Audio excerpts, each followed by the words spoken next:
Hi guys! Today I'm going to run through 7 things that I do to look after my mental health. It's prompted by a conversation I was having with someone recently where I kind of got the sense that they were thinking, oh, but it's alright for you, you're happy, you're confident. And it was only after I left and that we'd had that conversation that I realised there's a lot that I do to be happy and to be confident. It doesn't just happen. And I think this is true for most people these days. Happiness and confidence, they don't just happen. We have to work on it. So I was going to run through the 7 things that I do to help look after my mental health. First thing I do is meditate. I've been doing this for 5 years now. I really call it my keystone stretch, and it's the glue that holds all of the other habits together. You'll notice that none of these 7 things work in isolation, and they all kind of help together. But the thing that really works the most for me is meditating. At the most basic level, what meditation does is it helps you pay attention to thoughts and feelings.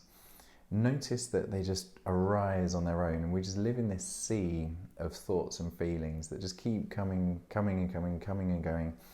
And our mind is creating this story of the world around us. There's a quote that nothing is good or bad, thinking makes it so.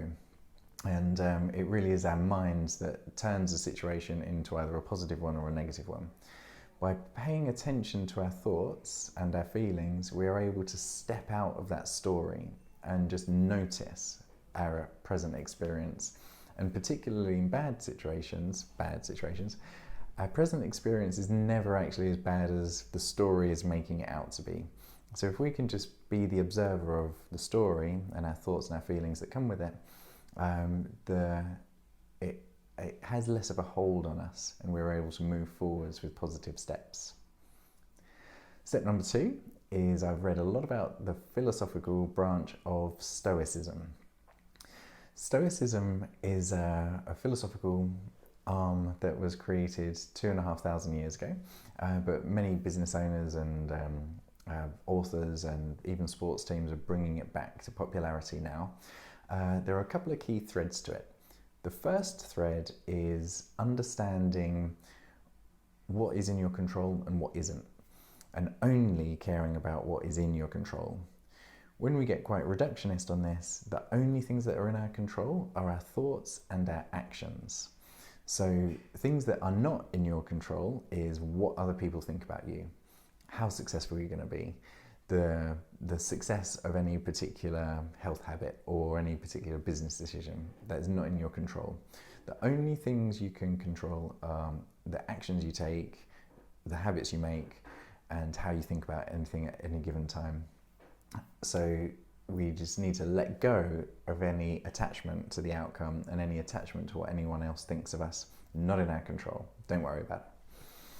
One of the other threads of Stoicism is to recognise that life could always be a lot worse. And this kind of goes against the positive thinking world, where positive thinking is more about, right, if I really think positively about a situation or positively about what the future, it will happen. An unfortunate fact of life is it won't always happen. So when things don't necessarily go our way, we can think about how much worse a situation could be and really imagine life in a much worse place. So when we get faced with a problem, think about how much worse it could be. If life was like that, how much would you want to be right back in this present moment, just dealing with this problem right now? And so often that can help us reframe a problem. So whereas meditation is more about paying attention to the thoughts and feelings of the present moment, Stoicism is more about reframing the present moment consciously so that we can think about it in a way where we're like, actually, it's not that bad. I have overcome problems like this before. I will overcome this one. Life is just a sea of problems. I've overcome many in the past. I'm going to have to face many more in the future. This is just one of those problems in the sea of life. So Stoicism is a nice conscious way to change how we think about problems at any given time. Step number 3 is that I read a lot. The vast majority of what I read is non-fiction, and the reason for that is that as soon as I start to notice that I have a problem with something or there's this recurring theme where I worry about things, I go and read about it. There are books out there to help you with anything, and when you're reading a book, you're really standing on the shoulders of giants. You're reading a life's work of wisdom, and you're reading it in a couple of weeks. And now it doesn't even need to be reading a book in a couple of weeks. It could be listening to a podcast, it could be listening to an audiobook, it could be watching a YouTube video. There are experts out there to help you with anything. So as soon as you start to notice a recurring theme of worry, and that could be anything. It could be not knowing how to manage your diet. It could be not knowing how to exercise. It could be not knowing how to manage your personal finance. It could be not speaking with your partner very well and effectively, and having problems in your relationship. It could be any sort of life thing that just makes you worry, whatever that happens to be for you. There's a book out there that will help you. There's a podcast out there that could help you. There's a YouTube video out there that could help you. It really irritates me when I hear people moan about something, but they've not gone out their way at all to go and learn about it. There's no excuse in the modern world. There is someone out there to help you with anything. Step number 4 for me is to write things down. So I use a trusty planner. The company that I use is called Best Self, and this is their Best Self planner.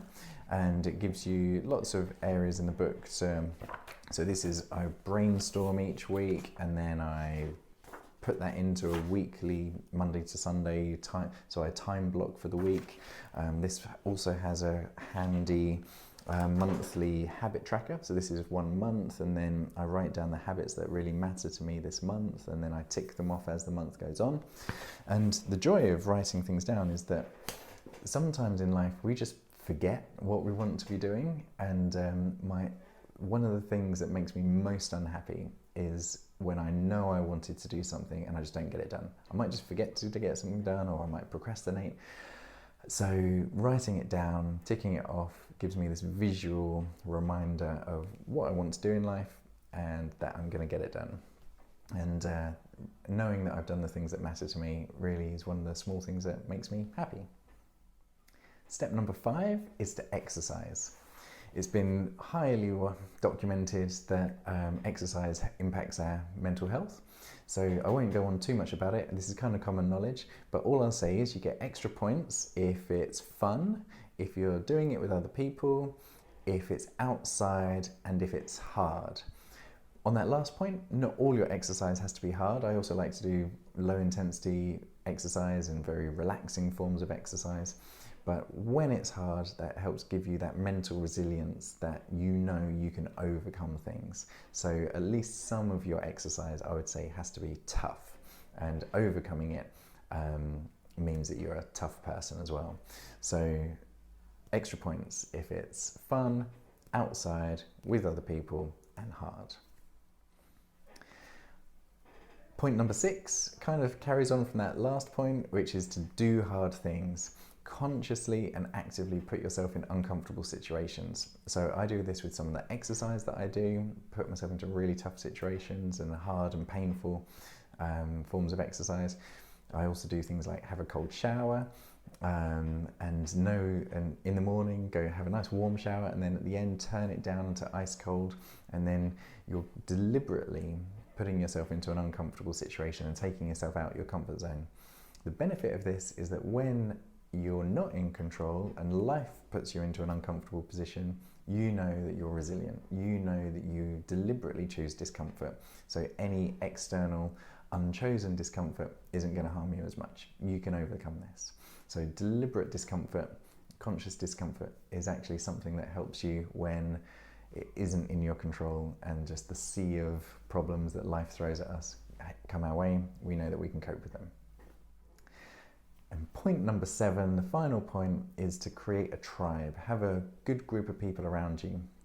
The evidence is really starting to show that having a strong social network is one of the biggest factors that helps our mental health, but it's also been linked to longevity and reducing our risk of sickness and disease later in life.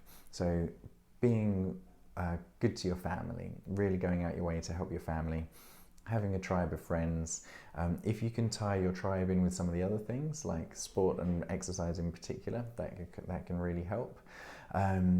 So I've really, over the last couple of years, started to recognise this and realise that my tribe and my social life is just as important as my exercise, my diet, my meditation, and as part of my health model, my friends are part of that.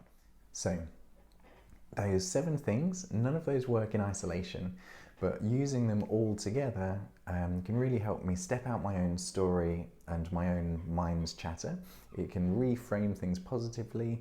I know that I can overcome hard things because I do it deliberately in my exercise and in having a cold shower or other forms of discomfort. And then I know what I want to do in life because I've written it down. I tick it off and get things done. And then that means that I'm not beating myself up for not doing the things that matter to me. And then if I ever encounter a recurring theme, I read about it. And because I've got a tribe, I can talk to people about it. And all of those things work really well together to create a sense of overall mental well-being.